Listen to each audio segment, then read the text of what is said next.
نحمده ونصلي على رسوله الكريم اما بعد فاعوذ بالله من الشيطان الرجيم بسم الله الرحمن الرحيم رب اشرح لي صدري ويسر لي امري واحلل عقدة من لساني يفقهوا قولي۔ آج کی گفتگو کا عنوان ہے بچوں کی تربیت میں والدین اور اساتذہ کا کردار۔ سب سے پہلے تو یہ بات سمجھنی چاہیے کہ اسلام بچوں کو بہت اہمیت دیتا ہے۔ بچے اللہ کا عطیہ ہیں۔ اللہ سبحانہ و تعالیٰ جس کو چاہتا ہے لڑکیاں عطا کرتا ہے، جس کو چاہتا ہے لڑکے عطا کرتا ہے، جسے چاہتا ہے لڑکے اور لڑکیاں ملا کر دیتا ہے، اور جسے چاہتا ہے بانجھ بنا دیتا ہے۔ اولاد ایسی نعمت ہے جس کی دعا انبیاء علیہ السلام نے بھی کی۔ قرآن مجید میں حضرت زکریا کے بارے میں آتا ہے ہنالک دعا زکریا ربہ، وہی زکریا علیہ السلام نے اپنے رب سے دعا کی رب ہب لی من لدنک ذریۃ طیبہ انک سمیع الدعاء، اے میرے رب مجھے اپنے پاس سے ایک پاکیزہ اولاد عطا فرما، بے شک تو ہی دعا کو بہت سننے والا ہے۔ اللہ سبحانہ و تعالیٰ بچوں کی پیدائش کو ایک خوشی کی خبر بتاتے ہیں، خوشخبری بتاتے ہیں۔ جب زکریا علیہ السلام کی دعا قبول ہوئی تو اللہ تعالیٰ نے فرمایا یا زکریا انا نبشرک بغلام اسمہ یحییٰ، اے زکریا ہم آپ کو ایسے لڑکے کی خوشخبری دیتے ہیں جس کا نام یحییٰ ہوگا۔ اسی طرح ابراہیم علیہ السلام کو بڑھاپے میں جب اللہ تعالیٰ نے اولاد کی خوشخبری دی تو اس کے بارے میں قرآن مجید میں آتا ہے وامرأتہ قائمۃ فضحکت فبشرناها باسحاق ومن وراء اسحاق یعقوب، اور اس کی بیوی کھڑی تھی یعنی ابراہیم علیہ السلام کی تو وہ ہنس پڑی، تو ہم نے اسے اسحاق کی اور اسحاق کے بعد یعقوب علیہ السلام کی خوشخبری دی۔ انبیاء علیہ السلام نے اولاد جیسی نعمت پر اللہ تعالیٰ کا شکر ادا کیا۔ ابراہیم علیہ السلام بچوں کی پیدائش پہ کہتے ہیں الحمدللہ الذی وہب لی علی الکبر اسماعیل و اسحاق ان ربی لسمیع الدعاء، سب تعریف اللہ کے لیے ہے جس نے مجھے بڑھاپے میں اسماعیل اور اسحاق جیسی اولاد عطا کی، بے شک میرا رب تو بہت دعا سننے والا ہے۔ نبی صلی اللہ علیہ وسلم بچوں سے پیار کرتے تھے اور حسن اور حسین رضی اللہ عنہما کو جنت کے پھول قرار دیتے تھے۔ ہما ریحانتا یا من الدنیا، یہ دونوں دنیا میں میرے دو پھول ہیں۔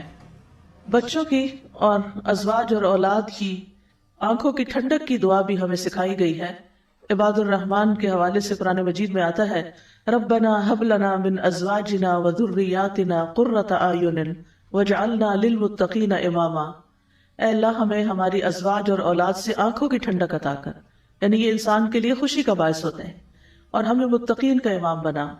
رسول اللہ صلی اللہ علیہ وسلم نے بچوں کو پودے بھی کہا ہے، فرمایا اللہ ہمیشہ اس دین میں ایسے پودے لگاتا رہے گا جنہیں وہ اپنی فرما برداری میں استعمال کرے گا، یعنی نیک بچے پیدا ہوتے رہیں گے اور آگے چل کر دین کی خدمت کرتے رہیں گے۔ بچے دین کو مضبوط کرنے کا ذریعہ بھی ہیں۔ ابن مبارک جب اصحاب حدیث کے بچوں کو دیکھتے جن کے ہاتھوں میں قلم دوات ہوتی تو وہ انہیں اپنے قریب کرتے اور کہتے کہ یہ دین کے پودے ہیں، یعنی آج ان کی نگہداشت کرو تاکہ کل کو یہ بڑے ہو کر فائدہ دیں، دین کے محافظ ہیں۔ مسکین بن بکیر کہتے ہیں کہ ایک شخص امام اعمش کے پاس سے گزرا جبکہ وہ حدیثیں سنا رہے تھے۔ اس شخص نے ان سے کہا آپ ان بچوں کو حدیثیں سنا رہے ہیں، یعنی چھوٹے بچوں کو کیوں آپ اتنی اہمیت دے رہے ہیں؟ تو امام اعمش نے کہا یہ بچے تمہارے لیے تمہارے دین کی حفاظت کرنے والے ہیں، یعنی آج ان کو حدیثیں سناؤ گے تو کل یہ آگے جا کر دوسروں کو سنانے والے ہوں گے، مستقبل کے داعی ہوتے ہیں۔ زکریا علیہ السلام نے جب دعا کی نیک اولاد کی تو ساتھ یہ بھی کہا یرثنی ویرث من آل یعقوب واجعلہ ربی رضیہ، جو میرا وارث بنے اور آل یعقوب کا وارث بنے، اور اے میرے رب اسے پسند کیا ہوا بنا۔ یعنی آل یعقوب کون ہے؟ بنی اسرائیل، یعنی ان کے اندر ان کی اصلاح کرنے والا ہو۔ پھر انسان کی بہترین کمائی بھی ہے۔ نبی صلی اللہ علیہ وسلم نے فرمایا یقیناً تمہاری اولاد تمہاری بہترین کمائی ہے، بس تم اپنی اولاد کی کمائی میں سے کھاؤ، یعنی دنیا میں بھی ان سے فائدہ اٹھاؤ اور مرنے کے بعد بھی وہ تمہارے لیے کمائی کا ذریعہ ہے، یعنی صدقہ جاریہ بن کر آخرت میں درجات کی بلندی کا ذریعہ ہے۔ رسول اللہ صلی اللہ علیہ وسلم نے فرمایا جب انسان مر جاتا ہے تو 3 اعمال کے سوا اس کے سارے اعمال منقطع ہو جاتے ہیں۔ نمبر 1 صدقہ جاریہ، نمبر 2 وہ علم جس سے فائدہ اٹھایا جائے، اور نمبر 3 نیک اولاد جو اس کے لیے بعد میں دعائیں کرتی رہے۔ تو اس نیک اولاد کی وجہ سے ماں باپ کے درجے آگے بھی بلند ہوتے ہیں۔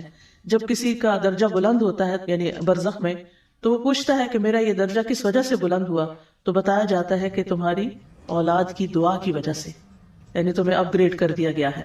تو جہاں بچے خوشخبری ہے، نعمت ہے، اور آگے ہمارے لیے دین دنیا کی بھلائیوں کا ذریعہ ہیں، وہاں بچے ایک ذمہ داری بھی ہیں، ایسی ذمہ داری جن کے بارے میں سوال کیا جائے گا، اور یہ سوال والدین سے بھی ہوگا اور استادوں سے بھی ہوگا۔ ابن عمر کہتے ہیں نبی صلی اللہ علیہ وسلم نے فرمایا، اللہ تبارک و تعالیٰ جس شخص کو رعیت کا ذمہ دار بناتا ہے، خواہ وہ کم ہو یا زیادہ، تو اللہ تعالیٰ قیامت کے دن اس رعایا کے بارے میں سوال بھی کرے گا کہ اس نے اپنی رعایا کے بارے میں اللہ تعالیٰ کے احکامات کو قائم کیا یا ضائع کیا، یعنی ان کو اللہ کا فرما بردار بنایا، اللہ کی اطاعت پر چلایا یا نہیں۔ لیکن بچے والدین کے علاوہ استادوں اور باقی معاشرے کی بھی ذمہ داری ہوتے ہیں۔ رسول اللہ صلی اللہ علیہ وسلم نے فرمایا، میں ہر مومن کے لیے اس کی اپنی ذات سے بھی زیادہ قریب ہوں، بس جو شخص قرض یا چھوٹی اولاد چھوڑ کر جائے تو ان کی پرورش میرے ذمہ ہے، یعنی حکومت وقت کی ذمہ داری بھی بنتی ہے کہ وہ بچوں کی صحیح تربیت اور تعلیم کا انتظام کرے۔ پھر اسی طرح اگر کوئی نسلوں کی حفاظت نہ کرے تو اس کی مذمت بھی کی گئی ہے۔ قرآن مجید میں آتا ہے وَيُهْلِكَ الْحَرْثَ وَالنَّسْلَ وَاللَّهُ لَا يُحِبُّ الْفَسَادَ، یعنی جو نسل اور حرث کھیتی میں فساد کرے تو اللہ تعالیٰ ایسے مفسد کو پسند نہیں کرتا۔ بچوں کے حقوق ضائع کرنے والوں کے لیے وعید بھی ہے۔ رسول اللہ صلی اللہ علیہ وسلم نے فرمایا، کوئی ایسا بندہ جسے اللہ کسی رعایا کا نگران بناتا ہے، اور بچے جو ہیں وہ ہماری رعایا ہیں، یعنی کہ کلکم راع وکلکم مسئول عن رعیتہ۔ اسی حدیث میں آگے جا کے آتا ہے والمرأة راعیۃ فی بیت زوجہا ومسئولۃ عنہا، کہ عورت اپنے شوہر کے گھر میں نگران ہے اور اس سے اس کے بارے میں سوال کیا جائے گا۔ تو گھر میں ظاہر ہے کہ بچے ہوتے ہیں، تو بچوں کی ایک طرح سے نگرانی اس کی ذمہ داری ہے۔ فرمایا کہ اگر کوئی نگران اس حال میں مرتا ہے کہ وہ اپنی رعیت سے دھوکہ کرنے والا ہے تو اللہ اس میں جنت حرام کر دیتا ہے، یعنی ان کے انٹرسٹ اور ان کے حقوق کی صحیح حفاظت کرنا بھی لازم ہے، چاہے والدین ہوں یا استاد ہوں۔ اب یہ ہے کہ وہ اپنی ذمہ داری کس طرح پوری کریں، تو اس سلسلے میں یہ یاد رکھنا چاہیے کہ بچے فطرت پر ہوتے ہیں، وہ بڑوں سے سیکھتے ہیں، یعنی ان کو سکھانے کے لیے، ان کی تربیت کرنے کے لیے ہمیں ان کے سامنے رول ماڈل بننا ہوگا۔ جو باتیں ہم ان میں چاہتے ہیں کہ وہ کریں، وہ کر کے دکھانی ہوگی۔ یعنی بچے اگر ایسے ناپسندیدہ کام کرتے ہیں جو والدین کو ناخوش کرتے ہیں تو والدین فوراً ان کو ڈانٹنا شروع کر دیتے ہیں یا ناراض ہونا شروع کر دیتے ہیں، لیکن والدین کو یہ سوچنا چاہیے کہ انہوں نے یہ چیزیں سیکھی کہاں سے ہیں، یہ باتیں کہاں سے آئی ہیں۔ تو ظاہر ہے کہ جب چھوٹے ہوتے ہیں بچے خاص طور پر، تو وہ جو کچھ سیکھتے ہیں گھر سے ہی سیکھتے ہیں۔ ان کا جو مخصوص رویہ ہوتا ہے وہ ان کے ماحول کا نتیجہ ہوتا ہے، جو کچھ وہ محسوس کرتے ہیں، جو وہ دیکھتے ہیں، جو وہ سنتے ہیں، جو وہ کرتے ہوئے اپنے آس پاس پاتے ہیں۔ تو بچوں کی فطرت کا انحصار ان کے بڑوں پر ہے کہ ہر بچے کو اللہ تعالیٰ تو مسلمان ہی پیدا کرتا ہے، لیکن والدین اس کو یہودی یا عیسائی یا مشرک بنا دیتے ہیں۔ تو والدین اور استادوں کی ذمہ داری بنتی ہے کہ بچوں کے ذہن میں صحیح طور پر توحید کا عقیدہ جو ہے وہ راسخ کریں، جس کی مثال ہم حضرت ابراہیم علیہ السلام، حضرت اسحاق علیہ السلام، حضرت یعقوب علیہ السلام کے اندر دیکھتے ہیں کہ انہوں نے آخر دم تک اس چیز کی کوشش کی جس کی گواہی یوسف علیہ السلام کی وہ اسپیچ دیتی ہے جو انہوں نے جیل خانے میں ان دو لوگوں کے سامنے کی جو ان سے خواب کی تعبیر پوچھنے کے لیے آئے تھے کہ وَاتَّبَعْتُ مِلَّةَ آبَائِي إِبْرَاهِيمَ وَإِسْحَاقَ وَيَعْقُوبَ وَمَا كَانَ لَنَا أَن نُشْرِكَ بِاللَّهِ، ہمارے لیے یہ درست نہیں کہ ہم اللہ کے ساتھ کسی کو شریک ٹھہرائیں۔ تو بڑے جو ہیں وہ بچوں کے لیے ایک رول ماڈل ہوتے ہیں۔ ام المومنین عائشہ رضی اللہ تعالیٰ عنہا کہتی ہیں کہ میں نے عادات، چال چلن اور بات چیت میں رسول اللہ صلی اللہ علیہ وسلم سے سب سے زیادہ مشابہ فاطمہ رضی اللہ عنہا کے علاوہ کسی کو نہیں دیکھا۔ تو ظاہر ہے کہ حضرت فاطمہ نے یہ سب کچھ کہاں سے سیکھا؟ اپنے گھر میں سیکھا، اپنے والد سے سیکھا، یعنی کس کس چیز میں؟ عادات میں، چال چلن میں اور بات چیت میں۔ اسی لیے وہ جنت کی عورتوں کی سردار ہوں گی، اپنے اس اخلاق اور ان طور طریقوں کی وجہ سے جن کی جھلک ان کے کردار کے اندر پائی جاتی ہے جو انہوں نے رسول اللہ صلی اللہ علیہ وسلم سے سیکھے تھے۔ جب بھی فاطمہ رضی اللہ تعالیٰ عنہا آپ کے پاس آتی، آپ ان کی طرف کھڑے ہو جاتے، ان کا ہاتھ پکڑتے، انہیں بوسہ دیتے، انہیں اپنی جگہ پر بٹھا لیتے، اور جب آپ ان کے ہاں جاتے تو وہ اٹھ کر آپ کی طرف بڑھتی، آپ کا ہاتھ پکڑتی، بوسہ دیتی اور آپ کو اپنی جگہ پر بٹھا دیتی تھی۔ یہ تعلق ہے ایک باپ اور بیٹی کا، کتنا خوبصورت تعلق، اور کیا کچھ سکھانے کو ہے اس میں۔ یعنی نبی صلی اللہ علیہ وسلم امت کے لیے تو شفیق تھے ہی، لیکن کس طرح اپنی اولاد کے لیے بھی شفیق تھے، اور شادی کے بعد بھی کتنی محبت کے ساتھ ان سے پیش آتے ہیں، اور حضرت فاطمہ بھی جواباً کتنی زیادہ محبت ان سے کرتی ہیں۔ آج اکثر ماں باپ اس بات پہ پریشان ہوتے ہیں کہ ہمارے بچے منہ توڑ جواب دیتے ہیں، ہماری عزت نہیں کرتے، ہماری بات نہیں مانتے، بات نہیں سنتے، نماز نہیں پڑھتے. یعنی کسی بھی شخص کے پاس بیٹھ جاؤ تو اگر وہ بچوں والا ہے تو سب سے بڑا اس کی زندگی کا مسئلہ اس کے بچے ہی بنے ہوتے ہیں اور ان کی بدتمیزیاں اور بےہودگیاں. لیکن سوچنے کی بات یہ کہ انہوں نے یہ سب کچھ کہاں سے سیکھ لیا، یعنی کیوں وہ ایسے ہو رہے ہیں، اس میں ہماری طرف سے کیا کمی ہوئی. میں سمجھتی ہوں کہ اس وقت صرف والدین اور اسکول کی تربیت ہی کام نہیں کرتی، بلکہ اس سے آگے بچوں کو دنیا کا بہت زیادہ ایکسپوجر ہو گیا ہے اور بہت سی چیزیں وہ اسکرین سے سیکھ رہے ہوتے ہیں اور اس سے بہت سی خرابیاں ان کے اندر آتی ہیں اور ماحول سے سیکھتے ہیں، کیونکہ بچے ایک حد تک ہی گھروں میں رہتے ہیں، اس کے بعد اسکول کالجز وغیرہ میں چلے جاتے ہیں جہاں اپنے آس پاس کے بچوں سے بہت کچھ سیکھ رہے ہوتے ہیں. ایون اگر اسلامک اسکول بھی ہوں تو وہ تو سلیبس کی حد تک اسلام ہوتا ہے. اگر خوش قسمتی سے اچھے مسلمان ٹیچرز مل جائیں تو وہ بچوں کی زندگی میں ایک بڑا رول پلے کرتے ہیں، یا پھر اس کے بعد یہ ہے کہ ان کے آس پاس کے جو دوسرے بچے ہیں. لیکن عموماً دوسرے بچے بھی ایسے ہی گھروں سے آئے ہوئے ہوتے ہیں اور ماں باپ بھی صرف اسکول کا فرض سمجھتے ہیں کہ وہی ان کو سب کچھ بنا دیں اور اپنی ذمہ داری بھول جاتے ہیں، جبکہ یہ ذمہ داری دو طرفہ ہے. والدین کی بھی ہے جن کے پاس وہ دن کے کئی گھنٹے گزارتے ہیں، اور اسکول کی بھی ہے جن کے پاس دن کا ایک بڑا حصہ گزارتے ہیں.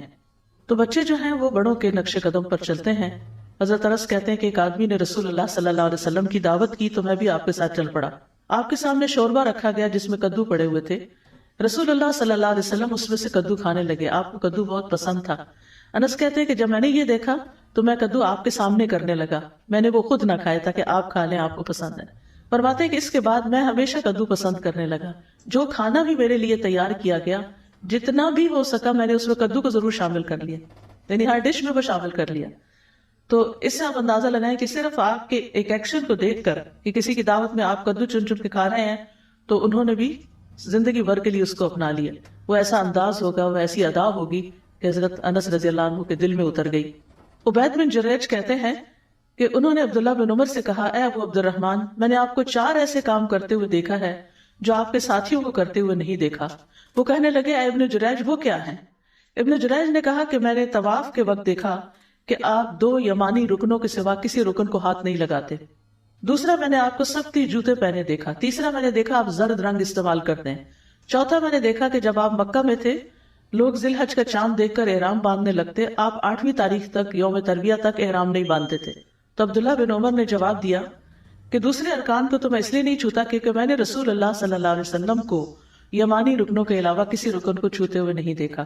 سختی جوتے میں اس لیے پہنتا ہوں کہ میں نے دیکھا کہ رسول اللہ صلی اللہ علیہ وسلم ایسے جوتے پہنے ہوئے تھے جن پر بال نہیں تھے، آپ انہی پر وضو کرتے تو میں بھی انہی کو پہننا پسند کرتا ہوں. زرد رنگ کی بات یہ ہے کہ میں نے رسول اللہ صلی اللہ علیہ وسلم کو زرد رنگ رنگتے ہوئے دیکھا، میں بھی اسی رنگ سے رنگنا پسند کرتا ہوں. اور احرام باندھنے کا معاملہ یہ ہے کہ میں نے رسول اللہ صلی اللہ علیہ وسلم کو اس وقت تک احرام باندھتے ہوئے نہیں دیکھا جب تک آپ کی اونٹی آپ کو لے کے چلنا پڑتی، یعنی 8ویں تاریخ کو. تو اب آپ دیکھیں کہ چاروں چیزوں میں وہ کیا بتاتے ہیں کہ میں کیوں کرتا ہوں، کیونکہ میں نے رسول اللہ صلی اللہ علیہ وسلم کو کرتے ہوئے دیکھا ہے. ٹھیک ہے، آپ کا اتباع اور آپ کی سنت کو فالو کرنا دین کا ایک حصہ ہے، لیکن اس سے آپ اندازہ لگائیں کہ بہت سی چیزیں صحابہ نے صرف دیکھ کے سیکھی ہیں. آپ نے فرمایا نہیں، وہ صرف نوٹ کرتے تھے، دیکھتے رہتے تھے کہ کیا ہو رہا ہے اور جو دیکھتے تھے وہی کرنے لگتے تھے. آج بچے کیوں نہیں کرتے؟ کیونکہ ہم بڑے نہیں کرتے. جب تک ہمارے اندر وہ اخلاق نہیں آئے گا، ہمارے اندر وہ ذمہ داری نہیں آئے گی، جب تک ہمارے اندر وہ سب کچھ نہیں آئے گا جو ہم بچوں میں لانا چاہتے ہیں، تو پھر بچے بھی وہ نہیں کریں گے. تو بچوں کی تربیت کے لیے سب سے پہلا نقطہ جو ہے یا سب سے پہلا اصول جو ہے وہ ہے عملی نمونہ بننا. عمل کر کے دکھائیں، جو کروانا ہے وہ کر کے دکھائیں. جس چیز کی آپ کی زندگی میں امپورٹنس ہوگی، جس چیز سے آپ محبت کرتے ہوں گے، جو آپ کی چاہت ہوگی، وہ خود بخود بچوں میں ٹرانسفر ہوتی جائے گی، الا ماشاء اللہ. تو والدین اور معلم سب سے پہلے خود دین پر کاربند ہوں. حضرت عائشہ کہتی ہیں جب سے میں نے ہوش سنبھالا میں نے یہی دیکھا کہ میرے والدین دین اسلام قبول کر چکے تھے، یعنی میں نے ان کو اسلام پر ہی پایا. بچوں کو اگر ہم نیک بنانا چاہتے ہیں تو خود نیک بنیں، اور جب والدین نیک ہوں گے تو اللہ سبحانہ و تعالیٰ ان کی اولاد میں خیر ڈال دے گا. بعض اوقات ہم پریشان ہوتے ہیں بچپن میں، جب وہ چھوٹے ہوتے ہیں ہمارے ہاتھوں میں ہوتے ہیں، ہم ان کی ہر لحاظ سے اچھی تربیت کرنے کی کوشش کرتے ہیں. جب بڑے ہوتے ہیں، بڑا ایکسپوجر ملتا ہے، باہر نکلتے ہیں تو اپنی مرضیاں کرنے لگتے ہیں. لیکن اس میں بھی انسان کو تسلی رکھنی چاہیے کہ اللہ سبحانہ و تعالیٰ ضرور ان کو پلٹائے گا، کیونکہ اللہ تعالیٰ ان بچوں کی حفاظت کرتا ہے دین کی کہ جن کے والدین صالح ہوتے ہیں. جیسے سورۃ الکہف میں ہمیں پتہ چلتا ہے کہ حضرت خضر نے ان بچوں کی دیوار بنا دی تھی جن کے بستی والوں نے انہیں کھانا بھی نہیں کھلایا تھا. کس لیے بنائی تھی؟ موسیٰ علیہ السلام کے پوچھنے پر انہوں نے بتایا کان ابوہما صالحا فاراد ربک ان یبلغا اشدہما ویستخرجا کنزہما، کہ ان کے والد نیک تھے، باپ نیک تھا، تو تیرا رب چاہتا تھا کہ اس سے خزانے محفوظ رہے اور بڑے ہو کر یہ اس کو استعمال کر سکیں. تو بہت سے ماں باپ اس بات پہ بھی غمگین رہتے ہیں اگر ہمیں کچھ ہو گیا تو ہمارے بچوں کا کیا ہوگا. آپ اللہ کے ساتھ مخلص ہو جائیں، آپ کے بچوں کو اللہ سنبھال لے گا. کل ہی مجھے اپنی ایک کزن کے پاس جانے کا اتفاق ہوا. اس کا ینگ بیٹا میڈیکل کالج میں پڑھتا تھا، رات کو سویا صبح اٹھا نہیں، تو بہت بڑا حادثہ تھا. میں کل تعزیت کے لیے گئی تھی اس کے پاس. یہ میری کزن جو ہے مجھ سے عمر میں کوئی 10-15 سال بلکہ زیادہ شاید 20-22 سال چھوٹی ہوں گی. تو یہ چھوٹی سی بچی تھی، تو میری خالہ کو کینسر ہو گیا تو میں ان کو اپنے پاس لے آئی تھی. اور میرے گھر میں میرے خیال 1-2 سال نہیں ہوگی، میں نے اسکول میں داخل کروایا اور پھر میں پی ایچ ڈی کے لیے گئی تو واپس بھیج دیا اس کو. تو وہ ایک بالکل جیسے ماں بیٹی کا تعلق ہوتا ہے، کچھ اس طرح کا بھی تعلق.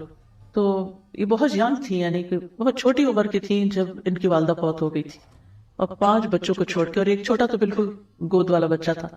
تو کل ڈیٹیل سے میں نے سب کے حالات پوچھے. ماشاءاللہ سب کے سب ویل اسٹیبلشڈ اور اپنے پاؤں پہ کھڑے ہیں اور اپنی بہترین زندگی گزار رہے ہیں. تو اس وقت جب خالہ میری بہت ینگ تھی جب ان کو کینسر ہوا تھا، تو وہ بھی کچھ پریشان ہوتی تھی، اور ہم سب بھی فکر کرتے تھے کہ ان بچوں کا کیا بنے گا، یہ کیسے پلیں گے، بڑے ہو کر ان کے رشتے کیسے ہوں گے، کیونکہ ماں ہی دیکھتی ہے نا سب کچھ. یعنی اب ہم یہ سمجھتے ہیں کہ ہم ٹھیکیدار ہیں اور ہم ہی سب کچھ کرنے والے ہیں، لیکن یہ ہے کہ اگر ہم اللہ پہ بھروسہ کر لیں اور اپنے اعمال کو درست کر لیں تو اللہ سبحانہ وتعالیٰ ہمارے بچوں کی بھی ٹیک کیئر کر لے گا. وہ ان کا والی و وارث ہے، ہم سے زیادہ وہ ان کا مالک ہے، ہم تو ٹیمپرریلی ان کو دیے گئے ہیں. تو یہ ایک حقیقت ہے. اور یہ سورۃ کہف کی آیت یہ بہت بڑا سبق ہمیں سکھاتی ہے. وَقَانَ أَبُوهُمَا صَالِحًا. تو عبداللہ بن مسعود جب رات میں نوافل ادا کرتے تو اپنے سامنے چھوٹے بچے کو سویا ہوا دیکھ کر کہتے تھے من اجلک یا بنیا، تیری خاطر ہے میرے بیٹے، یہ تیری خاطر میں یہ نوافل ادا کر رہا ہوں، یعنی تیرے روشن مستقبل کے لیے. اور روتے ہوئے اللہ سبحانہ وتعالیٰ کے فرمان کو دہرایا کرتے تھے وَقَانَ أَبُوهُمَا صَالِحًا، کہ اللہ میں یعنی صالح بننے کی کوشش کر رہا ہوں تاکہ ان بچوں کی صحیح تربیت ہو سکے. پھر اسی طرح یہ ہے کہ قول و فعل میں تضاد نہ ہو، ہم ان کو کہیں کچھ اور خود کچھ اور کریں، تو یہ کنٹرڈکشن بھی ان کی تربیت میں خلل ڈالتی ہے. پھر اسی طرح یہ ہے کہ خود عمل کر کے دکھانا چاہیے.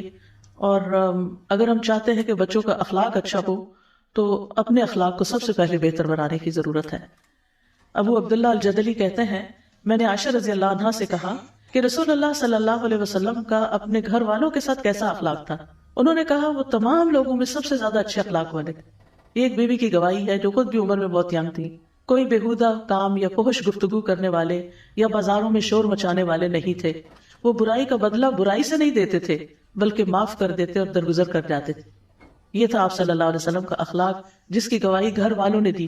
آج ذرا ہم اپنے گھر والوں سے پوچھیں کہ وہ ہمارے اخلاق کی کیا گواہی دیتے ہیں، وہ کیا کہتے ہیں کہ ہم کتنے با اخلاق ہیں. اور خصوصاً اپنے ہی بچے، وہ ہمیں کیا گریڈ دیں گے، کتنے مارکس دیں گے. پھر اسی طرح یہ ہے کہ انس بن مالک کہتے ہیں، یہ بھی تو بچے ہی تھے 10 سال کے جب ان کو نبی صلی اللہ علیہ وسلم کی خدمت میں لایا گیا. وہ کہتے ہیں کہ نبی صلی اللہ علیہ وسلم گالی گلوچ کرنے والے نہیں تھے، نہ ہی فحش گوئی کرنے والے، نہ کبھی لعنت کرنے والے. جب کبھی ہم میں سے کسی سے ناراض ہوتے تو صرف اتنا فرماتے کہ اس کو کیا ہو گیا ہے، اس کی پیشانی خاک آلود ہو. اور پیشانی خاک آلود ہونے کا مطلب یہ ہے کہ اور زیادہ نماز پڑھے، اللہ کی عبادت کرے، کہ ماتھا زمین پہ مٹی پہ تبھی لگتا ہے جب انسان سجدہ کرتا ہے. پھر آپ تندخو اور سخت مزاج نہیں تھے. قرآن پاک نے اس بات کی گواہی دی ہے فَبِمَا رَحْمَةٍ مِّنَ اللَّهِ لِنْتَ لَهُمْ، اللہ کی رحمت کی وجہ سے آپ ان کے لیے نرم دل ہیں. لَوْ كُنْتَ فَظًّا غَلِيظَ الْقَلْبِ لَانفَضُّوا مِنْ حَوْلِكَ، اگر آپ بدخلق اور سخت دل ہوتے تو یہ آپ کے آس پاس سے بکھر جاتے. تو اس لیے بہت ضروری ہے کہ بچوں کے ساتھ سختی نہ کی جائے اور ڈسپلن کے نام پر تندخو رویے اختیار نہ کیے جائیں، بلکہ ان کے لیے آسانی پیدا کی جائے. نبی صلی اللہ علیہ وسلم نے فرمایا بے شک اللہ نے مجھے مشکلات میں ڈالنے والا اور سختی کرنے والا بنا کے نہیں بھیجا، بلکہ مجھے آسانی کرنے والا اور معلم بنا کر بھیجا ہے. اللہ تعالیٰ خود رفیق ہے اور رفق یعنی نرمی کو پسند کرتا ہے. نفرت اور اختلاف گھروں کے اندر نہیں ہونا چاہیے. اگر والدین میں یا ٹیچرز میں باہم کسی قسم کی کوئی چپکلش ہو، آپس کی لڑائی جھگڑے ہوں، بہت زیادہ اختلافات ہوں، ایک دوسرے کی رسپیکٹ نہ کرتے ہوں، تو بچے کبھی رسپیکٹ کرنا بڑوں کی نہیں سیکھتے. تو اگر ہم چاہتے ہیں کہ ہمارے بچے بڑوں کی عزت کرنے والے ہوں تو بہت ضروری ہے کہ ہم خود بڑے ایک دوسرے کی رسپیکٹ کرنے والے. ٹھیک ہے اختلاف ہو جاتا ہے، دو کوئی بھی لوگ، اور ویسے بھی مرد اور عورت ایک نہیں ہوتے، مردوں کی اپنی طرح سوچ ہوتی ہے، عورتوں کی اپنی سوچ ہوتی ہے. تو ہسبینڈ وائف کے اندر ہر چیز میں اتفاق ہو نہیں سکتا.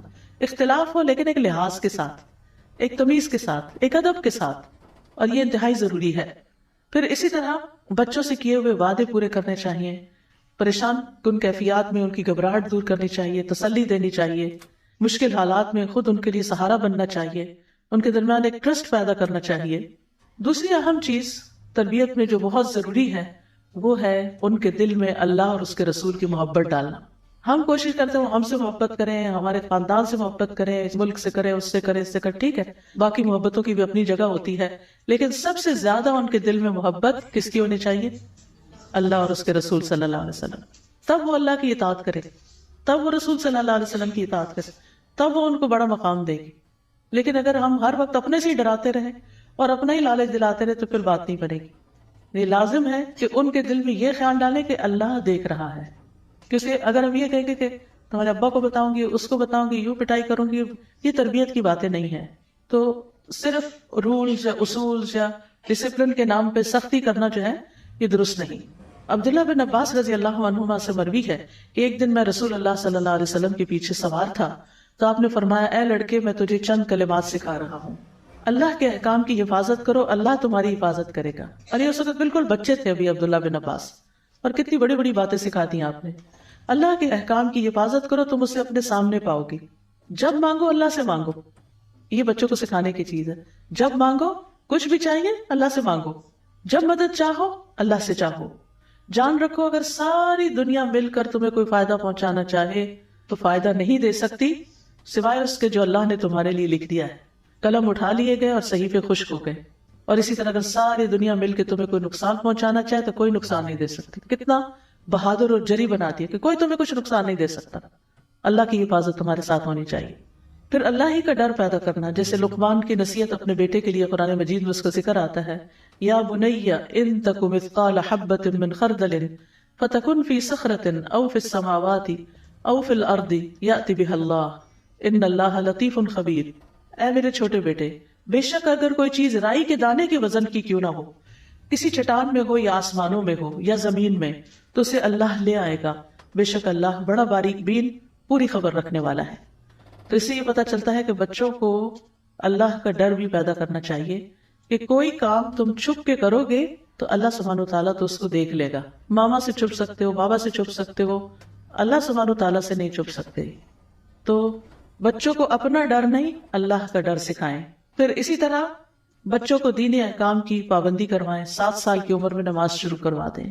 پھر اسی طرح چھوٹی چھوٹی سنتیں بھی ان کو سکھائیں، دعائیں سکھائیں. اور الحمدللہ اب اس کا بہت ٹرینڈ بھی ہو گیا ہے، والدین بچوں کو یہ چیزیں سکھاتے ہیں. تیسری چیز جو تربیت کے لیے بڑی ضروری ہے وہ ہے پیار اور محبت اور شفقت والا رویہ. جو چیز محبت سے سکھائی جا سکتی ہے وہ نفرت سے نہیں سکھائی جا سکتی. انس بن مالک کہتے ہیں کہ میں نے رسول اللہ صلی اللہ علیہ وسلم سے بڑھ کر کسی کو شفقت کرنے والا نہیں پایا. سب سے زیادہ شفیق اور مہربان تھے آپ. پھر اسی طرح بچوں کے ساتھ رحم کا سلوک. لیس منا من لم یرحم صغیرنا ولم یوقر کبیرنا. وہ ہم میں سے نہیں جس نے ہمارے چھوٹے پر شفقت نہیں کی، اس کے ساتھ مہربانی نہیں کی، اور جس نے ہمارے بڑوں کی عزت نہیں کی. پھر ان کے ساتھ محبت کرنا. حضرت عائشہ رضی اللہ تعالی عنہا جو تھی، ان کے اپنے بچے تو نہیں تھے لیکن اپنے شاگردوں کے ساتھ بہت محبت سے پیش آتی تھی. مسروق ان کے شاگرد جو تھے وہ ہمیشہ ان کی مجلس میں حاضر رہتے تھے، تو وہ ان کو اپنا بیٹا کہتی تھی اور ان کو کہتی تھی، یا مسروق تم میری اولاد میں سے ہو، تم میرے ان بچوں میں سے ہو جو مجھے بہت محبوب ہیں. اور مسروق بھی حضرت عائشہ سے بہت محبت کرتے تھے، جیسے ایک استاد کے ساتھ محبت ہوتی ہے. تو وہ اسی وجہ سے مسروق جو تھے وہ ابو عائشہ کہلاتے تھے، یعنی عائشہ والے. ابو کا مطلب باپ ہی نہیں ہوتا، والا بھی ہوتا ہے. پھر یہ ہے کہ بچوں کو اچھے ناموں سے یاد کرنا چاہیے.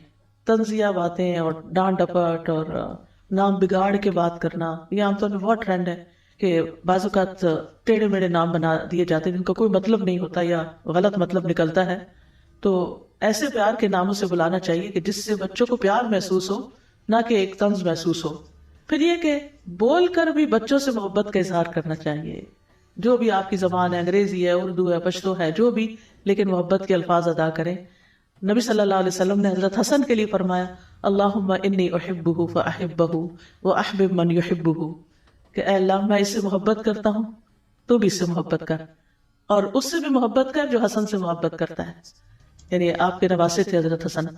تو آپ دیکھیے کہ ہم نے کبھی اپنے بچوں کو ایسی دعا دی یا کبھی ان سے اظہار کیا کہ مجھے تم سے محبت ہے، بلکہ ہم تو کہتے ہیں اگر محبت کا اظہار کیا تو ان کا تو رو بھی نہیں رہے گا پھر ہمارا، اور تربیت ٹھیک نہیں ہوگی، بگڑ جائیں گے، سپوائل ہو جائیں گے. بہت عام ہے یہ بات، بچوں کو سپوائل نہیں کرنا چاہیے. محبت کرنے سے بچے سپوائل نہیں ہوتے، بچے سپوائل ہوتے ہیں ان کی ہر جائز ناجائز فرمائش پوری کر کے. وہ ہم بعض اوقات یہ ہے کہ بچوں کو ٹائم نہیں دیتے تو ان کو کھلونوں پہ کھلونے خرید کے دیتے رہتے ہیں، یا اور اسی طرح کی ان کی فرمائشیں پوری کرتے رہتے ہیں. تو یاد رکھیے کہ جو والدین بچوں کو پیار نہ کریں ان کی مذمت بھی کی گئی ہے.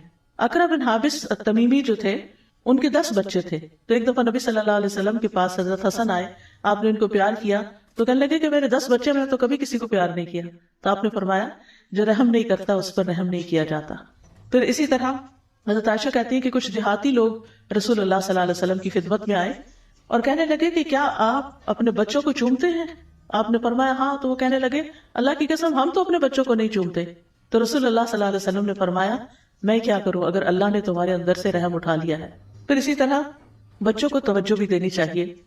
نبی صلی اللہ علیہ وسلم خطبے کے دوران بھی بعض اوقات خطبہ روک کر ان کو توجہ دیا کرتے تھے.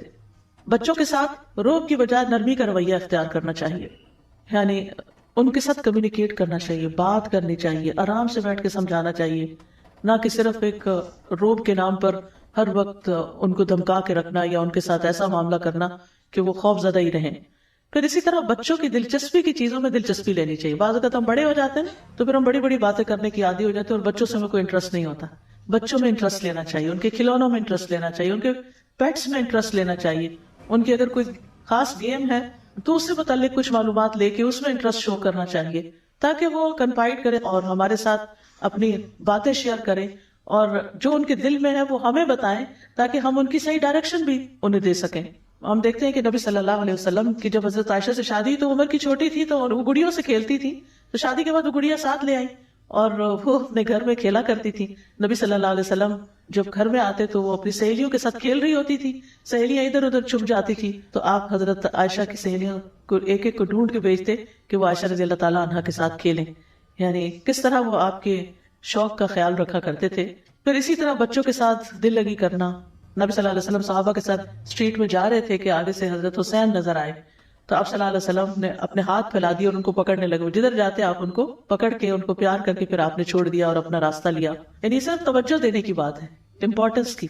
تو اس سے آپ دیکھیں کہ بچوں کا کانفیڈنس لیول کہاں جائے گا اگر آپ ان کی طرف توجہ کریں گے اور ان کو پیار کریں گے. پھر اسی طرح یہ ہے کہ بچوں کو بہلانا، اگر چوٹ لگ گئی ہے یا کسی بات پہ ناراض ہو گئے ہیں تو ان کو منا بھی لینا چاہیے. ہم بعض اوقات پھینک دیتے ہیں اچھا خود ہی مان جائیں گے، نہیں، ان کا بھی دل چاہتا ہے کہ ان کے ساتھ کوئی لاڈ کرے اور ان کو کوئی امپورٹنس دے، ان کو کوئی پوچھے. حضرت عائشہ کہتی ہیں کہ ایک دن رسول اللہ صلی اللہ علیہ وسلم نے مجھے حکم دیا کہ میں اسامہ بن زید کا منہ دھو دوں جب وہ بچے ہی تھے. تو میں نے کہا میرے تو بچے نہیں اور میں نہیں جانتی بچوں کو کیسے دھوتے ہیں. وہ کہتی ہیں کہ میں نے انہیں پکڑا اور دھو دیا لیکن صحیح نہیں دھلا. تو نبی صلی اللہ علیہ وسلم نے ان کو پکڑا اور خود ان کا منہ دھویا اور کہا کہ ہمارے ساتھ اچھا ہوا کہ تم لڑکی نہیں ہو. یعنی اسامہ کو کہنے لگے اگر تم لڑکی ہوتے تو میں تمہیں زیور پہناتا، تمہیں تحفے دیتا. جس سے یہ پتہ چلتا ہے کہ لڑکیوں کو لڑکوں کے مقابلے میں بھی زیادہ پیار محبت کی ضرورت ہوتی ہے اور زیادہ شفقت کی ضرورت ہوتی ہے، اور ان کی دلچسپی کی چیزیں زیور کپڑا ہوتی ہیں تو اس کا بھی خیال رکھنا چاہیے. پھر اسی طرح بچوں کے جذبات کا خیال، اگر کوئی پیٹ ہے، جیسے حضرت ابو عمیر جو تھے وہ ایک دفعہ غمگین دکھائی دے رہے تھے تو بتایا گیا کہ ان کی چڑیا مر گئی ہے جس کے ساتھ ہی کھیلتے تھے. تو آپ نے فرمایا ابو عمیر تمہاری غیر کا کیا بنا. پھر اسی طرح مجلس میں اگر بچے بیٹھے ہوں تو بھی ان کا خیال رکھنا چاہیے. نبی صلی اللہ علیہ وسلم ایک مجلس میں تھے اور دائیں طرف سے آپ ہمیشہ کوئی چیز خود پی کر دیا کرتے تھے. تو اتفاق سے آپ کے دائیں طرف ایک چھوٹا بچہ تھا تو آپ نے اس سے پوچھا کیا تم مجھے اجازت دیتے ہو کہ میں بڑوں سے شروع کروں؟ تو انہوں نے کہا کہ میں اپنے حصے پہ کسی کو ترجیح نہیں دوں گا. تو بہرحال آپ نے وہ مشروب پھر پہلے بچے کو ہی دیا. پھر اسی طرح یہ ہے کہ بچوں کے درمیان عدل کرنا چاہیے کیونکہ اس سے بڑے کام خراب ہوتے ہیں. جب بچوں میں فیوریٹزم کرنے لگتے ہیں نا، کسی بچے کو زیادہ امپورٹنس دینا، اس کی تعریفیں کرنا. ہر بچہ مختلف ہوتا ہے، کچھ کم گو ہوتے ہیں، کچھ بہت ہوشیار ہوتے ہیں، کچھ آگے بڑھ کے ہر چیز وصول کر لیتے ہیں لاڈ پیار کر کے، اور کچھ ناراض ہو کے چلے جاتے ہیں. تو یہ ماں کا فرض ہے کہ پھر ہر بچے کو ایکولی امپورٹنس دے. وہ یہ نہیں کہ کچھ بچوں کو زیادہ فیوریٹ بنا لے اور کچھ کو چھوڑ دے. اسی طرح کلاس میں بھی کچھ بچے ذہین ہوتے ہیں, کچھ بچے ذرا کمزور ہوتے ہیں, تو کمزور بچوں کو پیچھے نہیں چھوڑ دینا چاہیے, ان کو بھی آگے بڑھانا چاہیے. پھر ان کا آپس میں کمپیریزن نہیں کرنا چاہیے کہ وہ کر سکتا تم کیوں نہیں کر سکتے وغیرہ وغیرہ. پھر اسی طرح ہر بات میں نہیں ٹوکنا چاہیے, صرف اہم چیزوں میں, کیونکہ جب چھوٹی چھوٹی باتوں میں ہم ان کو ٹوکنا شروع کر دیتے ہیں تو جو اہم چیز ہوتی ہے وہ ان کے اوپر سے پھر گزر جاتی ہے. پھر اسی طرح ہے کہ چھوٹی چھوٹی چیزوں میں ڈانٹ ڈپٹ سے کام نہیں لینا چاہیے, کیونکہ جن پر سے قلم اٹھا لیا گیا ہے, یعنی خاص طور پہ بہت چھوٹے بچے, تو ان کو ہم کیوں ہر بات پہ مواخذہ کریں گے. بچہ جب تک بالغ نہیں ہوتا تو اس کا حساب نہیں, تو ہمیں بھی ان سے ہر بات کا حساب لینے نہیں بیٹھ جانا چاہیے. پھر اسی طرح یہ کہ کبھی اگر ڈسپلن کرنا پڑے تو چہرے پر نہیں مارنا چاہیے, تعلیم دیتے ہوئے بھی مارنا نہیں چاہیے. اور پھر اسی طرح سختی کے ساتھ پیش آنا یا ڈنڈے سے مارنا یا اور اس طرح کی فزیکل پنشمنٹ دینا یہ درست نہیں ہے, اور بچوں کے ساتھ ظلم و زیادتی کا بھی حساب دینا ہوگا. یہ نہیں کہ اللہ نے ان کو ہمارے ہاتھ میں دے دیا, وہ ہم سے تعلیم حاصل کر رہے ہیں یا ہمارے اپنے بچے ہیں تو ہم جو چاہے سلوک کریں, نہیں, ان کے بارے میں بھی پوچھ ہوگی. چوتھی چیز ہے بچوں کی کردار سازی, ان کو اخلاق سکھانا, کیونکہ لاڈ پیار میں ایسا نہ ہو کہ وہ بد اخلاق ہو جائے. تو بچوں کو عمدہ اخلاق بھی سکھانا چاہیے, بیٹے ہوں بیٹیاں ہوں, کیونکہ بعض اوقات بچے بدتمیزی کرتے ہیں تو ماں باپ ہنسنا شروع کر دیتے ہیں, اس سے ان کو اور شے ملتی ہے اور گڑبڑ کرتے ہیں. تو اس سے بچنا بڑا ضروری ہے. اچھے اخلاق کی تعلیم دینی چاہیے, اور اس سلسلے میں سورۃ لقمان کی جو آیات ہیں وہ بہت زبردست ہے کہ کس طرح لقمان علیہ السلام نے اپنے بچے کو نصیحت کی تھی, یا بنی اقم الصلاۃ وامر بالمعروف وانہی عن المنکر واصبر علی ما اصابک. بچے کو سکھایا جا رہا ہے واصبر علی ما اصابک, اے میرے چھوٹے بچے نماز قائم کرو, نیکی کا حکم دو, برائی سے منع کرو, اور اس مصیبت پر صبر کرو جو تمہیں پہنچے. یقیناً یہ ہمت کے کاموں میں سے ہے. لوگوں کے لیے اپنا رخسار نہ پھلاؤ, منہ بنا کے بات نہ کرو. کتنی چھوٹی سی بات کا بھی نوٹس لیا گیا کہ موڈ آف کر کے لوگوں سے بات نہیں کرو, زمین میں اکڑ کے نہ چلو. اللہ کسی اکڑنے والے فخر کرنے والے سے محبت نہیں کرتا. اپنی چال میں درمیانہ روی اختیار کرو, اپنی آواز پست رکھو, والیوم لو رکھو. یہ قرآن کا حکم ہے, لقمان علیہ السلام کی زبانی بات سکھائی گئی ہے. بے شک سب آوازوں سے بری آواز یقیناً گدھوں کی آواز ہوتی ہے. تو یہ تربیت ہے, یہ کردار ہے جو قرآن نے سکھایا اور جس کی طرف توجہ دینے کی ضرورت ہے. والدین اپنے بچوں کو کھانے پینے, لباس, سونے جاگنے, گھر میں آنے جانے اور زندگی کے معاملات کے آداب بھی سکھائیں, کھانے کے آداب سکھائیں. پھر اسی طرح اجازت لینے کے آداب, گفتگو کے آداب, رازوں کی حفاظت کرنے کے آداب. پھر جائز کام کی اجازت دینے کے ساتھ نصیحت بھی کریں. یعنی اگر آپ ان کو کسی کام کے کھیلنے کی یا کہیں جانے کی یا کچھ کرنے کی آپ ان کو اجازت دے رہے ہیں تو پھر اس کے ساتھ ان کو یہ بھی بتائیں کہ وہ وہاں جا کر کس طرح بہیو کرے. یہ ریمائنڈر دینا ہوتا ہے, بچے بڑی جلدی بات بھول جاتے ہیں اور ہم اس پہ پریشان ہوتے ہیں, 10 دفعہ بتا چکے ابھی بھی تمہیں سمجھ نہیں آئے. وہ معصوم شکل دیکھ رہے ہوتے ہیں کہ کون سی بات ہے 10 دفعہ کہی گئی, کیونکہ انہیں بھول چکا ہوتا ہے 10 دفعہ کا بھی. تو ہر دفعہ انہیں نئے سرے سے بتانے کی ضرورت ہوتی ہے کہ کیا کرے کیا نہیں. ابو حیان تیمی اپنے والد سے روایت کرتے ہیں, وہ کہتے ہیں کہ میں نے ربیع ابن خیثم کی بیٹی کو دیکھا, وہ ان کے پاس آئی, کہنے لگی ابا جان میں کھیلنے چلی جاؤں. انہوں نے کہا میری چھوٹی بیٹی جاؤ اور اچھی بات کہنا, یعنی کھیلنے جا رہے ہو لیکن بات اچھی طرح کرنا. پھر آپس میں ان کو محبت سے پیار سے رہنا سکھانا چاہیے. پھر نرمی سکھانی چاہیے, یعنی بعض بچوں کے اندر مارنے پیٹنے کی بڑی عادت ہوتی ہے, چکی کاٹ لیتے ہیں اور اسی طرح چونٹیاں کاٹتے ہیں, کچھ کرتے ہیں. کچھ بچے بڑے وائلنٹ ہوتے ہیں بچپن سے ہی, یعنی کہ ماں باپ نے سکھایا ہوتا ہے لیکن ان کے اندر ہی کچھ اگریشن ہوتا ہے. بعضوں کا چھوٹا بچہ ہوتا ہے اس سے جلدی پیدا ہو جائے تو وہ جو چھوٹا رہ جاتا ہے وہ عام طور پر جیلس ہوتا ہے بعد میں آنے والے بچے سے اور نقصان پہنچاتا ہے اس کو. تو ان چیزوں کے بارے میں بھی خیال کرنا چاہیے. پھر اسی طرح ہے کہ ان کو قناعت کا عادی بنانا چاہیے, محنت کا عادی بنانا چاہیے. بچپن سے حلال حرام کی تمیز بھی دینی چاہیے. مجھے یاد ہے کہ جب میں پی ایچ ڈی کر رہی تھی تو مریم کو میں کچھ عرصے کے لیے لے گئی ساتھ یو کے میں. تو وہاں پر ظاہر ہے کہ جب بھی کہیں باہر گروسری کرنے جاتی ہے کچھ تو ہر چیز دیکھ کے کہ حلال ہے یا نہیں. تو ایک دن ایپل اٹھا کے کہتی ہے کہ ماما یہ حلال ہے. تو مجھے یہ بات کبھی بھی نہیں بھولتی کہ بچے بھی کانشیس ہو جاتے ہیں اور ہر چیز میں پوچھنا شروع کر دیتے ہیں کہ کیا حلال ہے اور کیا حرام ہے. پھر اسی طرح یہ کہ ادب سکھانے کے لیے کبھی کبھی مارنے میں بھی کوئی حرج نہیں, لیکن ایسی مارنا ہو کہ وہ اس کے لیے نقصان دہ ہو یا اس کے اندر ضد پیدا ہو جائے یا وہ ڈھیٹ ہو جائے. نبی صلی اللہ علیہ وسلم اپنے گھر والوں کے بارے میں یا بچوں کے معاملے میں جب انہیں پتہ چلتا کہ کسی نے غلط بیانی کی ہے تو آپ اس سے اعراض برتتے تھے, یعنی ناراضگی کا اظہار کرتے تھے. پانچویں چیز یہ ہے کہ بچوں کو کارآمد بنائیں, کام کا بنائیں, نکما نہ بنائیں. ان کو قوت فیصلہ سکھائیں, انہیں خود ڈیسیژن لینے دیں. ہر چیز میں آپ ان کا ڈیسیژن نہ لیں, ان کے اوپر بھی چھوڑے کہ وہ کیا کہتے ہیں. اور تعریف بھی کریں لیکن سچی تعریف، جھوٹی تعریفیں نہ کریں. کیونکہ بعض اوقات چھوٹا سا بچہ کام کرتا ہے، اتنی مبالغہ آرائی شروع کر دیتے ہیں کہ وہ اس سے آگے کی سوچ بھی نہیں سکتا. تو اس سے بھی پرہیز کرنا چاہیے. مجھے اچھی طرح یاد ہے کہ میں شاید کلاس 6 تھی یا 7 تھی، تو میرے کلاس میں ٹاپ کیا، تو گھر آ کے میں نے بتایا میرا یہ رزلٹ آیا ہے. میرے والد نے شاید وہ میرا رزلٹ کارڈ لیا تو کہا اس نے اس سبجیکٹ میں اتنے نمبر کیوں نہیں، یا کوئی اس طرح کی بات کی.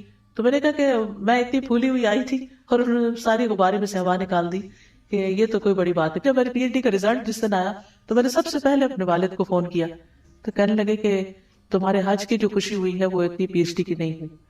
تو میرے نزدیک حج کرنا تو چند دن کی بات تھی، لیکن پی ایچ ڈی میں 4 سال لگے تھے. لیکن انہوں نے اس وقت ایک پرائرٹی سیٹ کر دی کہ جو اللہ کی اطاعت میں کام ہوتا ہے، عبادت والا کام، وہ زیادہ اچھا ہے. یہ بھی اچھا ہے لیکن وہ زیادہ اچھا ہے، مجھے اس کی خوشی زیادہ ہے. تو یہ چھوٹی چھوٹی باتیں زندگی میں پھر انسان کو بھولتی نہیں، اور یہ چیزیں انسان کی ڈائریکشن سیٹ کرتی ہیں کہ والدین جس چیز کو پرائرٹی دیتے ہیں پھر بچوں کے اندر وہ چیز آنے لگتی ہے. نبی صلی اللہ علیہ وسلم کا طریقہ یہ تھا کہ جب کسی بچے سے کچھ سکھانا ہوتا تو اس کی تعریف بھی ساتھ کرتے.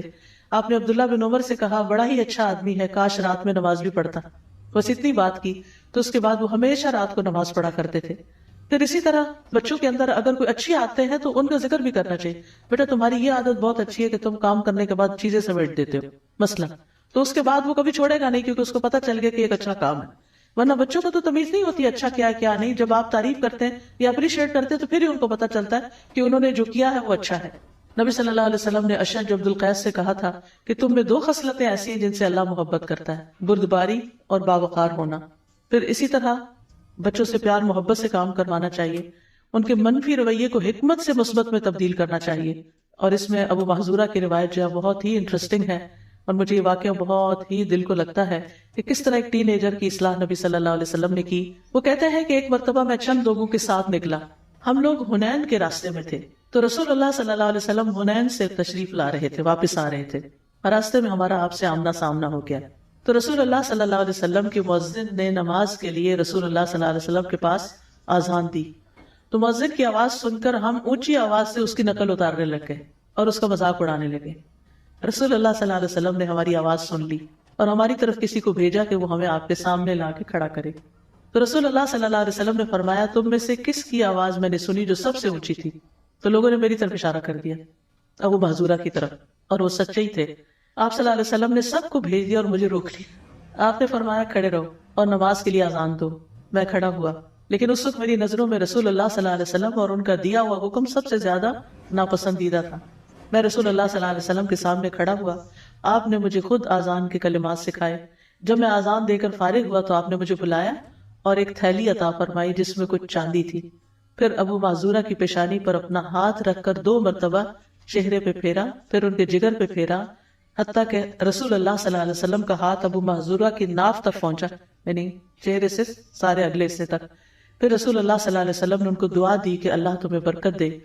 میں نے عرض کیا یا رسول اللہ صلی اللہ علیہ وسلم مجھے مکہ کا مؤذن مقرر کر دیں. تو آپ نے فرمایا میں تمہیں اس کا حکم دیتا ہوں. اسی وقت ان کے دل سے رسول اللہ صلی اللہ علیہ وسلم کی نفرت دور ہو گئی اور اس کی جگہ رسول اللہ صلی اللہ علیہ وسلم کی محبت پیدا ہو گئی. یہ ہے اصلاح کا طریقہ. یعنی آپ نے بلا کے سزا نہیں دی، بے عزتی نہیں کی، ان کے ماں باپ کو نہیں بلا لیا کہ کیا تمیز سکھائی ہے بچوں کو، کس طرح ڈیل کیا جیسے کوئی بات ہی نہ ہوئی ہو. کیونکہ آپ دیکھنا چاہتے تھے کہ سب سے زیادہ جو شرارتی ہوئی سب سے زیادہ باصلاحیت ہے، تو اس سے اذان دلوائی اور پھر اس کو مکہ کا مؤذن مقرر کر دیا. یعنی کتنی بڑی حکمت کی بات ہے. اور پھر انعام بھی دیا اور پھر دعا بھی دی، پھر ان پہ ہاتھ بھی پھیرا. یہ کتنی شفقت اور کتنی محبت تھی. کیا ہم بھی ٹین ایجرز کے ساتھ اسی طرح پیش آتے ہیں جن کے اندر روڈنس ہوتی ہے یا کبھی بدتمیزی بد اخلاقی بھی برتتے ہیں؟ تو بہت زیادہ صبر کی ضرورت ہوتی ہے ماں باپ کو کہ وہ بچوں کی صلاحیت کو دیکھ کر، ان کی ایسی حرکتوں کو دیکھ کر بھی ان کے ساتھ صبر سے کام لے کر ان کو آگے بڑھائیں. کس طرح زید بن ارقم کو آپ نے یہودیوں کا طرز تحریر سکھایا اور انہوں نے 17 دن کے اندر یا 15 دن کے اندر سب کچھ سیکھ لیا. پھر آپ صلی اللہ علیہ وسلم ٹین ایجرز کو ذمہ داریاں بھی دے کے بھیجتے تھے. اسامہ بن زید جو تھے ان کو لشکر کا امیر بنا کر بھیجا. پھر آپ بچوں کو دعائیں بھی دیتے تھے. ہمیں بھی اپنے بچوں کے لیے خوب خوب دعائیں کرنی چاہیے، اپنے شاگردوں کے لیے دعائیں کرنی چاہیے، ان کے ساتھ شفقت کرنی چاہیے. ابن عباس کہتے ہیں کہ رسول اللہ صلی اللہ علیہ وسلم نے ایک مرتبہ اپنا ہاتھ میرے کندھے پر رکھا اور فرمایا اللہم فقہہ فی الدین وعلمہ التأویل، اللہ اسے دین کی سمجھ عطا کر اور اس کو کتاب کی تعویل یعنی تفسیر کا علم عطا کر. اور وہ واقعی ان کی دعا قبول ہوئی. اور وہ مفسر قرآن بنے. بچوں کو آپ کے پاس باقاعدہ لایا جاتا تھا اور آپ ان کے لیے برکت کی دعا دیتے تھے. حضرت انس رضی اللہ عنہ کو نبی صلی اللہ علیہ وسلم نے جو برکت کی دعا دی کہ مال میں اور اولاد میں اور رزق میں برکت ہو، تو ان کا باغ جو تھا سال میں 2 بار پھل لایا کرتا تھا، اور یعنی کہ 100 سے زیادہ بچے انہوں نے خود اپنی زندگی میں بچے اور بچوں کے بچے دیکھے تھے، اور ان کی زندگی بھی بہت لمبی ہوئی تھی. تو یہ رسول اللہ صلی اللہ علیہ وسلم کی دعا کا نتیجہ تھا. تو کوشش، صبر اور دعا یہ ہتھیار ہیں بچوں کی تربیت کے، چاہے استاد ہوں یا والدین ہوں. اگر چھوٹے بچے ہیں تو آپ ان کو دعائیں، ان کا ترجمہ سکھاتے ہوئے توحید سکھا سکتے ہیں. اس کے علاوہ ان کو کہانیاں سنائیں پیغمبروں کی، کیونکہ ہر پیغمبر توحیدی کے لیے بھیجا گیا تھا، ایک اللہ کی عبادت کے لیے.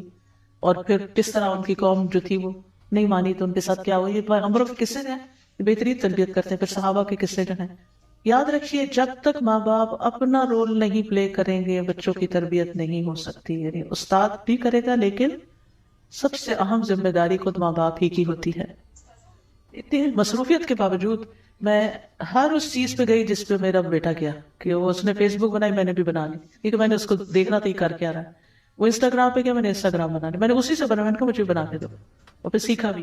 بلکہ اسکول کے بچوں نے انسٹاگرام پہ کچھ کیا تو میں نے ان کو فالو شروع کر دیا. اگلے دن میں نے دیکھا کہ انہوں نے میرے نام پہ سرکل لگا کے اس کو پوسٹ کیا ہوگا، کیونکہ بچوں کے اندر ٹیلنٹ بھی بہت ہوتا ہے اور ان کو خوشی بھی ہوتی ہے کہ یعنی ماں باپ جو ہیں وہ ہماری سرگرمیوں سے واقف ہیں.